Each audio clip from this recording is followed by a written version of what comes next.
الآن نافذة الشعب.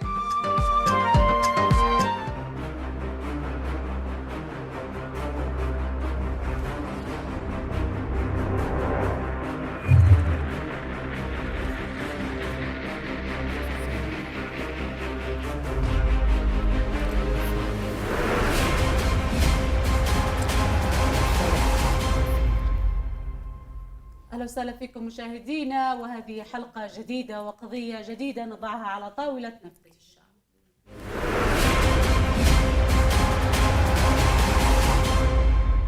أهلا وسهلا فيكم مشاهدينا من جديد، ومعي في الاستوديو الأخ جهاد الحيقي. أهلا وسهلا فيك. ومعي خالتك الأستاذة فنية أحمد طيب، أهلا وسهلا فيك. ومعي رمزي العيزري. أهلا وسهلا فيك وأنت مطلع على القضية. طيب أبدأ معك يا جهاد. وما لها والدتك؟ والدتي قام بقتلها علي من عبد البداية. منين أنتم؟ من ذي الرخام بني منصور بعدان. أيوة. قبل كم حصلت الحادثة؟ وإيش الحادثة أصلا؟ قبل 2 سنين. فين؟ ذي الرخام. طيب. قام ضرابة ما بين الولاد وأخوها الثاني. قام هذا يعني؟ لا، أمي والدتي جدته.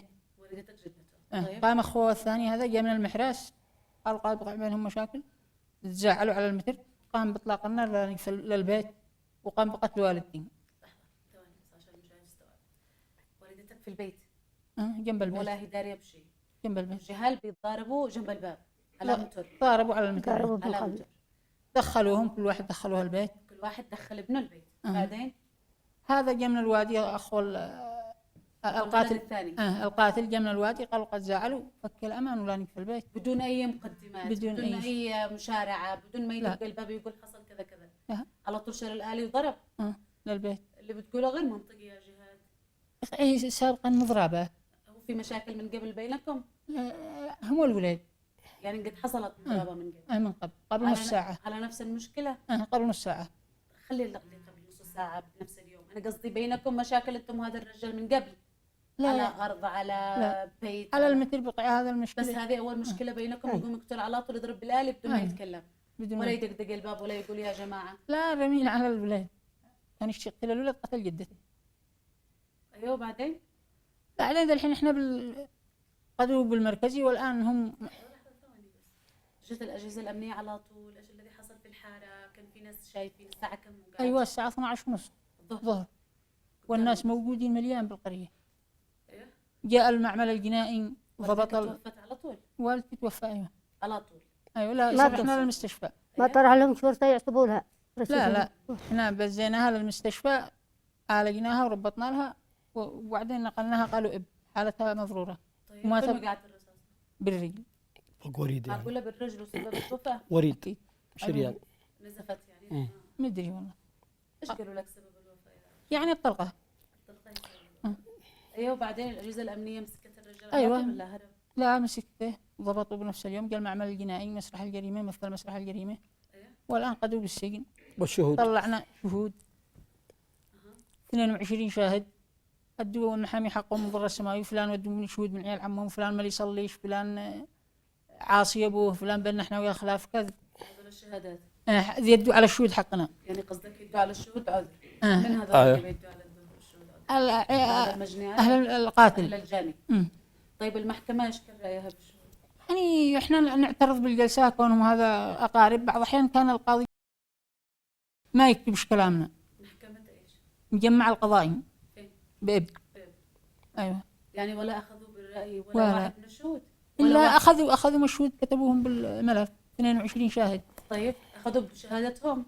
أيوة. إيش كانت الشهادات؟ فلان أشهد لله فلان قتل فلان. يعني شهدوا معاكم إنه فعلا حصلت وقعة أيوة. قتل ضد والدتك؟ أيوة. طيب إيش المشكلة الآن؟ الحين خرج القاضي السابق للمعاينة بدون النيابة. أيوة. يصدر أوامر قهرية بشهود فعل بهم كف خطاب وغير جلسة. طلبنا تلاوة بعض من الشهود عند القاضي. الحين طلبنا بعد التنحي، وهذا كف الخطاب ذي فعل بغير جلسة. أنا شايف يا جهاد إيش مشكلتك؟ جت الأجهزة الأمنية وقبضت على الجاني. أيوة. حلو. والمحكمة أخذت بشهادة الشهود، يعني في شهود شهدوا. أيوة بشهود. وين المشكلة؟ بها الآن شهود من عيال عمهم شهدوا بالأمن والنيابة، ما عرضوش يطلعوا يشهدوا. طيب انت معك شهود اخرين؟ ايوه بس يقول لك هذا ما يكفوش. ما يكفوش. كم اللي شهدوا معك؟ شهدوا يمكن اكثر الشهود حقي نساء، ايوه كم؟ يمكن 4 نساء 4 نساء يعني. يمكن 4 رجال. أها. بس انه ما كانش بعضهم يقولوا ما شافوش فلان يوم سقط، والقضاء يقول لك في واحد يقول شفته يوم اطلق النار ويوم سقط، ما الا 2 هكذا. يعني المطلوق صادر من سلاح الجاني، ايوه والاجهزه الامنيه اخذت الجاني، وانت قلت الان مثلوا مسرح الجاني. أيوة. ايش حد باقي؟ القضاء مو نعمل يقول ليش يعني يشتوا لا الطب الشرعي اثبت انه سبب الوفاه هو المطلوق الذي المقذف ضربه الجاني من سلاحه الشخصي. ايوه اي ايش المشكله؟ القضاء اللي لعبهم. اخ رمزي ايش المشكله؟ المشكلة انه قام تهديد الشهود يا اختي الفاضلة، تهديد الان الشهود انه مدري ايش بيفعلوا بهم. ايش عد من شهود؟ يعني الان مطلوق ناري صادر من سلاح الجاني. نعم. قلت انه السلاح تابع للجاني؟ نعم. وان المطلوق الناري تابع من السلاح الجاني؟ نعم. ايوه طيب والطب الشرعي وبشهادة أثبت شهود. انه سبب الوفاة الطلقة النارية اللي من سلاح الجاني؟ نعم. ليش عد شهود وليش عد والله الناس قد هذول جاب شهود يعني؟ نعم، هذول الناس يا اختي مقتدرين، معاهم فلوس، وانت عارفه الاوضاع عندنا ما شاء الله تسمح لهذه الحاجات، فقاموا الان بالتلاعب حتى الى مستوى الشهود. طبعا ما نشككش بالقضاء اليمني. لا مش معروف إنه مسألة القضاء القضاء. اليمني نزيه جدا الا من أكيد. رحم ربي، يعني قله قليله تمثل نفسها. بس بغض النظر الان مشكلتكم 2 في المحاكم عشان الشهود فقط. فقط. ما شهدوا بالامن وبالنيابه وبالمحكمه معرض يحضروا. الجاني وين الان؟ بالمركزي. يعني موجود في المركزي. أيوة. لا خرج ولا شيء. لا. بس مشكلتكم عشان يصدروا الحكم الشهود. الشهود لا ندي لهم اوامر قهريه ولا يقدروا يطلعوهم. طيب اخت فنيه، اختك توفت على طول؟ على طول ما كانش شافوه. في مشاكل بينكم وبين الجاني لا. ولا مشكله جيران دحس بحث لا على لا الارض؟ ولا الا كاتبوا على الارض الارض بينكم من قبل على الارض يعني هم حدود جورهم. أرض. مشاحنات يعني. قسم اختي جنب قسمه، قسم أيوة. قسم للرجال يعني يعني قد بعد حصلت شوي. بينكم مشاده من قبل؟ اكيد على والله. الارض قليل احنا انه جوا. هذا جوره وياها، انا قسمي بعد منهم. اختك توفت على اختي توفت على طول، ونزل الرجال نزلوه طلعوا للعزله ونزلوا المحكمه على طول الا بعد ما ارتشوا. كانت اختك بصحتها بعافيتها بصحتها عادي، وصلوا من حال ما تشتغل. كم انت خوات ايش اشتغلت؟ نحن 4 لا طعم لها، حطبت لها شوي حطب طعم اليوم روحت وخرج المشكله. لما جالك الخبر كيف دريتي بالخبر؟ انا اتصلوا لي اتصال. انت ساكنه معهم في القريه نفسها؟ ايوه لكن انا قلت له مريضه بعد، اتصلوا لي قالوا اختي رميها علي بن عبد الله صالح، والعسكر نزلوا قبضوا عليه ودخلوها العزله، جلس 5 أيام، بعدها نزلوها المسؤول ودخلوه تماما مع التعب ولا من بعد مع الشهود مع المحاكم ولا كل شيء تمام. قريبا له يلعبوا بالشهود من بعد. الا مو حصل مره واحده قال لابن اختي كم اديت؟ اديت ما انا اديت 3 مليون. دفنت اختك على طول؟ لا ما دفناش للان. عندكم ما دفنتوها؟ ما دفناش ان ليش شاء الله ما إحنا ندفنهم مطالبين ولا يا مره أختي؟ الاثنين. احنا مطالبين لما بدفن ندفنهم أختي. الاثنين.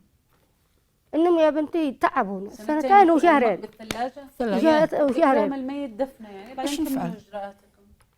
نفعل ما رضوش خلص الشهود. قد حللها المعمل الجنائي واصدر تقريره خلاص يعني. بالحين احنا وصلنا عند القاضي الثاني باول جلسه، ادينا له مقطع فيديو ولم يدون محتواه، ادينا بعض من ملاحظاتنا لم يرضي يكتبها. ليش؟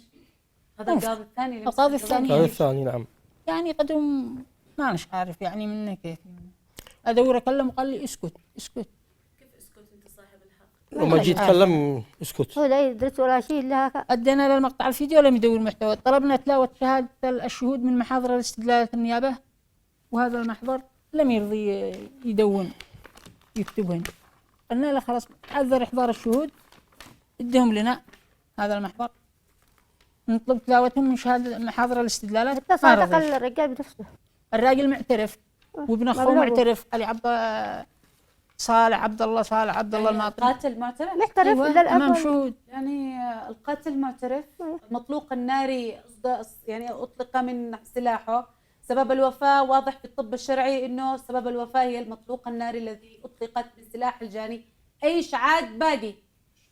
يعني شهود معك 4 شهود قلت لي، 2 نساء و2 رجال. بس اكثر الشهود ما حضروا ايش المحكمه. الباقي؟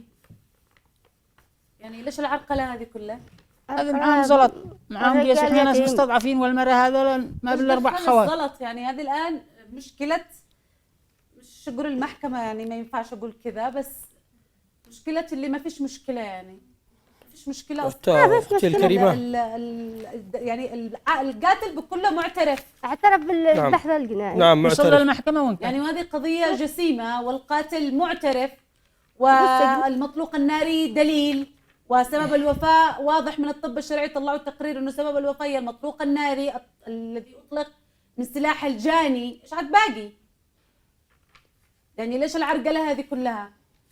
يعني انا دائما بنقول يا جماعه التساهل في هذه القضايا بيقتلب لدم وثار اكثر صح. والسبب الرئيسي زي ما ذكرنا دائما ارض.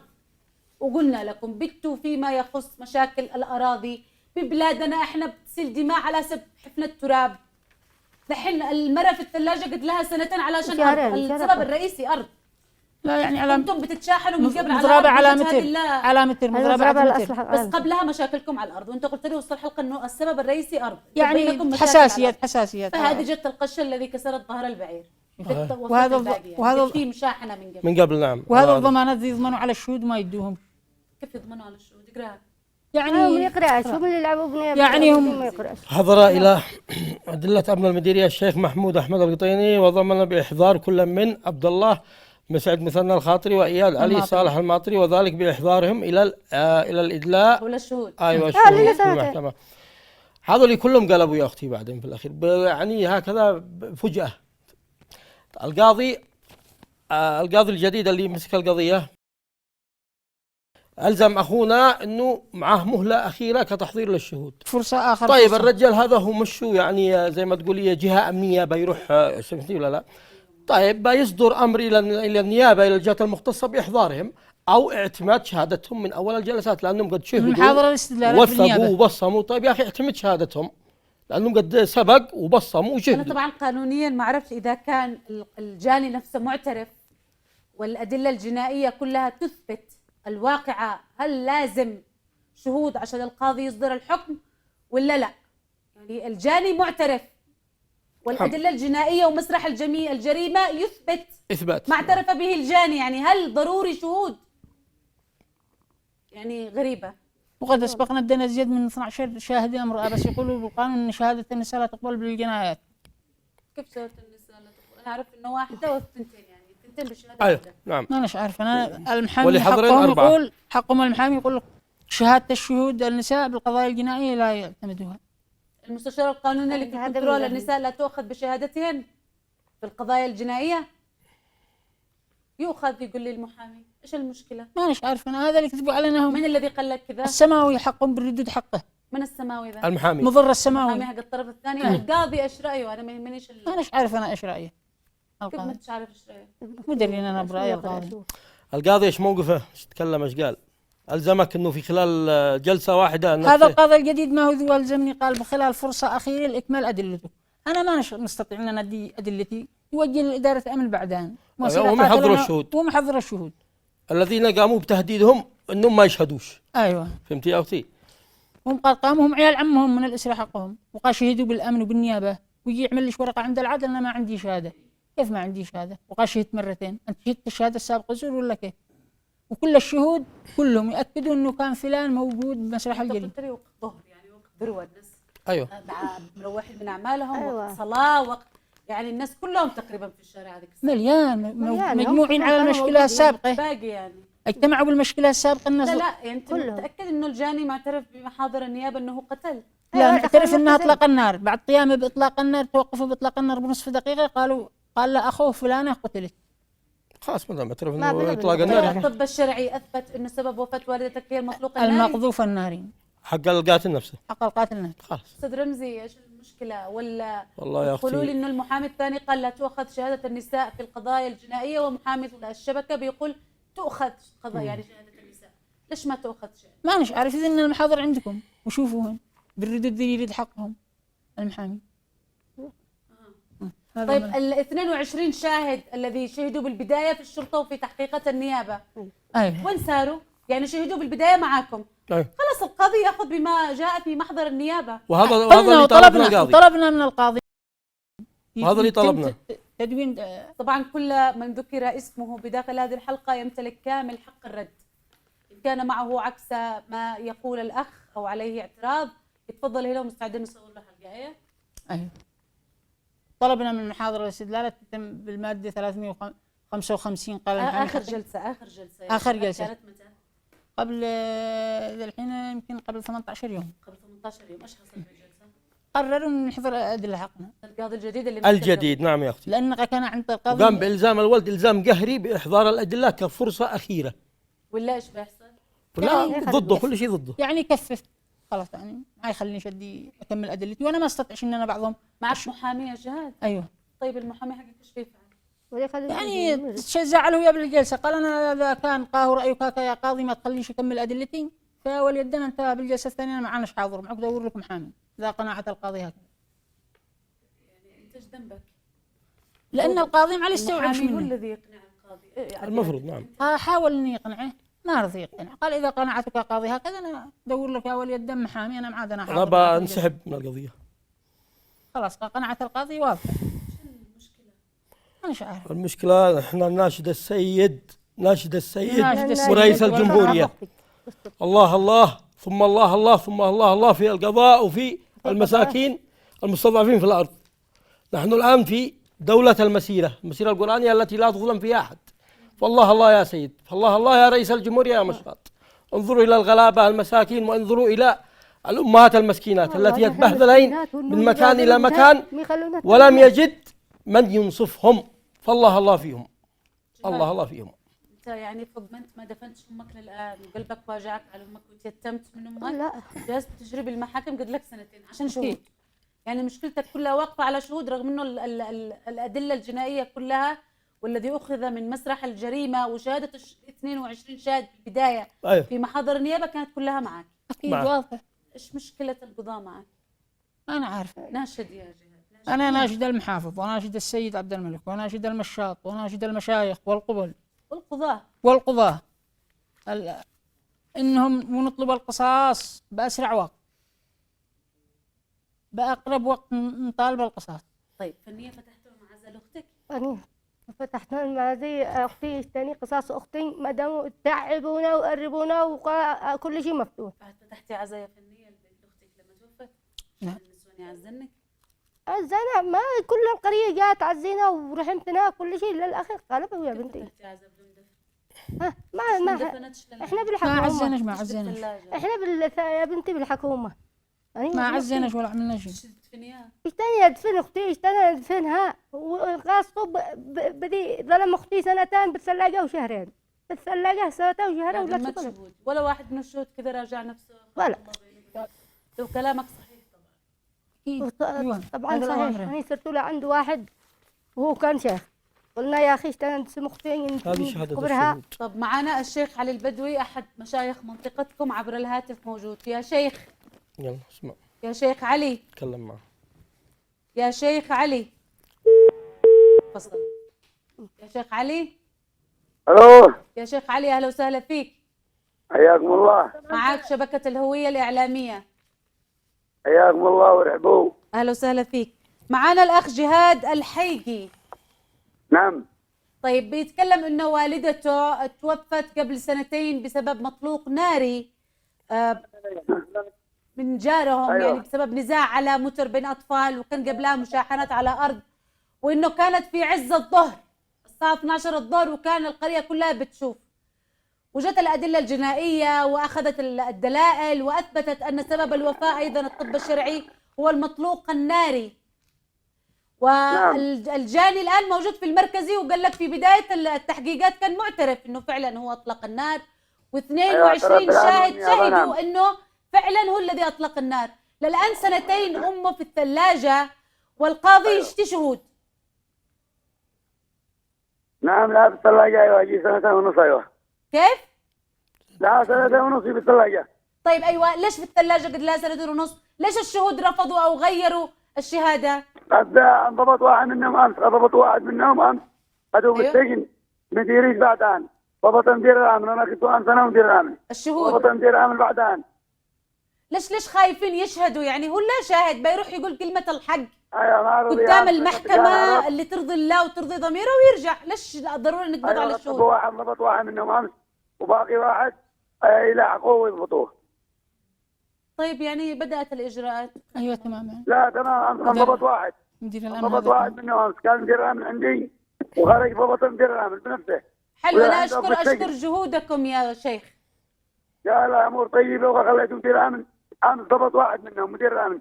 شكرا لمدير الجديد الأمن، هذا. شكرا لمدير أمن المنطقة. بس أنا أستغرب إن إحنا نوصل لمرحلة إنه أقبض على شاهد عشان يروح يقول كلمة حق. أنا أعرف إنه الناس بتروح تقول كلمة الحق بكل بساطة، يدخل المحكمة ويقول الكلمة الحق اللي ترضي الله وترضي ضميره بعد أن أمور يقسم طيبة إن اليمين شاء الله. ويتوكل. شاد يوم الاثنين يحضر جلسة بيحضرها مدير الأمن وهو مضبوط عليه ويحضر يشهد عند القاضي. يعني أنا أشكرك يا شيخ وشكرا جهودك وشكرا لجهود أيوة الأجهزة الأمنية، وأتمنى تمسكوا بقية الشهود. مصطلح غريب والله الذي جالس أقول نقبض على شهود عشان باقي يشهدوا. معنا الثاني لاحقه ونضبطه إن شاء الله بإذن الله. شكرا جزيلا لجهودك يا شيخ. اعملوا اتصال مدير الأمن لمدير الأمن المديري، أنا برسل لكم رقمين. حاضر. الكنترول بس لو تاخذوا رقم يا كنترول هو المخرج بشير البحري، بس لو تاخذ رقم مدير الامن اتصل له لو تكرمتوا. خذوه من الشيخ. شكرا جزيلا لك يا شيخ وشكرا لدورك الايجابي. شكرا لك. يلا قول له انا برسل لهم الرقم. يلا ارسل لهم الرقم. الله يدي لك العافيه. يرسلوا الان بيتصلوا له. انا مستغربه من مرحله وصلنا لها ان احنا بنقبض على شهود عشان يشهدوا. الله المستعان. يعني لانهم عيال عمه، هم عيال عمه. والله حتى لو يعني كلمه حق منفع، هذا دم. احنا ناس مسؤولة مستضعفين والله. بالمنطقه وهم معاهم نفوذ. يعني وصلت لمرحله ان احنا نقبض على شاهد عشان تقول كلمه الحق غصب. اوامر قهريه يصدر بهم القاضي، اوامر قهريه باحضارهم قهرا. اقدرنا. شكرا لمدير الامن، انا اشكره شكرا. يعني والشيخ الان كمان مشكور واجهزه والشيخ والناس مشكوره، واحنا الان بيتصلوا لمدير الامن ونشكره فعلا على جهوده. والله انه عمل وان شاء الله دور بعد يومين كبير. كمان بيحاولوا يحضروا الشاهد الثاني ونشوف القاضي ايش بيكون. نتمنى ان احنا نشكر القاضي لانه ينصف بالحق. باذن الله القاضي نتمنى ينصف بالحق بعد إن شاء الله. تحضير الشهود. والاجهزه الامنيه كلها حضرت الشهود، رغم أيوة. انه محاضر النيابه 22 شاهد حاضر معك وشاهد. ايوه 22 شاهد يعتمدون. يعني في فجوه ما بين النيابه والقضاء الان، يعني على كده محاضر النيابه ملهاش اي لازمه امام القضاء. يعني ليش؟ يعني وليش عاد النيابه تستدعي شهود وتستدعي ناس وتحقق طالما انه المحكمه ما بتاخذ في هذه المحاضر؟ هذه كمان علامه استفهام. طيب الكنترول الان يحاولوا بس يتصلوا بمدير الامن عشان نشكره على الهواء على شهوده، وفعلا شكرا لهم. وباذن الله يمسكوا كمان بقيه الشهود ونشوف كمان ايش باقي بيكون مع القاضي. ايوه يطلعوا لنا الشهود خلاص. الان شهود. ايوه الشهود بس يجوا الشهود. مشكور الشيخ ومشكور الاجهزه الامنيه حتى لو ما ردوش. اكيد ومشكور على الهواء، ونفسي كمان يحضروا بقيه الشهود. ان شاء والله الله. العظيم انا مستغربه من اللي بقوله الان. صح. انا وصلت لمرحله ان انا اقبض على شاهد عشان يشهد. اوامر قهريه صدرنا بهم، موجه مدير امن المحافظه. اوامر قهريه على شاهد. على شاهد. ايش نسوي؟ عشان يشهد بالحق. علشان يشهد. وهذا يا الملف ويقول فلان ابن فلان. هذا الملف الكبير يعني كل شهادتهم. واقفه بحلقه معرقله ناس امهم بالثلاجه قد لها سنين، يعني خارجوا الناس يعني قصاص. وهذا وهذا الضمان على الشهاده، على الشهوده. هذا ضمانه وهذا ضمانه بإحضارهم. وهذا ضمانها من العدل. قلت يعني بنفسي اخبركم انه شوفي 2.5 سنين. شوفوا الرجال احنا ما عجزنا نقول 2.5 سنة. وهذا توجيه مدير امن المحافظه باحضارهم. مثل ما دخلنا بيوتنا احنا ما عنده واحد لعند واحد. الله يفرج همكم ويقضي حاجتكم. هذا من مدير امن المحافظه، توجيه مدير امن المدينه. انا الان بس انه اكرام الميت دفنه، انا دائما بيوجعني قلبي على الذي يجلسوا بالثلاجه. يعني خلوا الناس ترتاح في تربتها ويرتاح بعد موته ايا كان الميت. الله يرحم موتانا اجمعين. والشهود هذول الذي يعني كلمه حق وحاجه يعني واقفه عليك انت. نعم. كيف بتسجد 5 يعني قدام الله سبحانه وتعالى وتكلم الله وتشتي الله يستجيب لك وانت في حد واقف على كلمه منك؟ وصلنا لمرحله ان احنا نقبض على شاهد عشان يقول الحق. قول الحق سواء عليهم أو لهم. أيوة. تفضل للمحكمة وقول الذي يرضي ضميرك، وبتقسم يعني. الله أمام القاضي وانتهى الموضوع. ودي لي يمين والله وديعة ما خلصنا ما بش سواء عارفة. عليهم أو لهم. قل الذي شفته فعلا والذي حصل فعلا. وأكرر شكري مدير الأمن، واضح أنه ما جاوبش، يمكن الكنترول بيكلمه ما بيردش. أنا أشكره شكرا جزيلا، وأتمنى كمان يكثف جهوده ويقبض على بقية الشهود طالما أنه هذا المعرقل الوحيد للقضية. أنا أشكركم مشاهدينا شكرا جزيلا، وأكرر يعني لو القاضي ما بياخذش بالنيابة والتحقيقات الذي حصلت في النيابة، ونعرف أنها منظومة قضائية متكاملة، فليش عاد نتعب الناس ونخليهم على طول يروحوا المحكمة وخلاص. شكرا لكم مشاهدينا.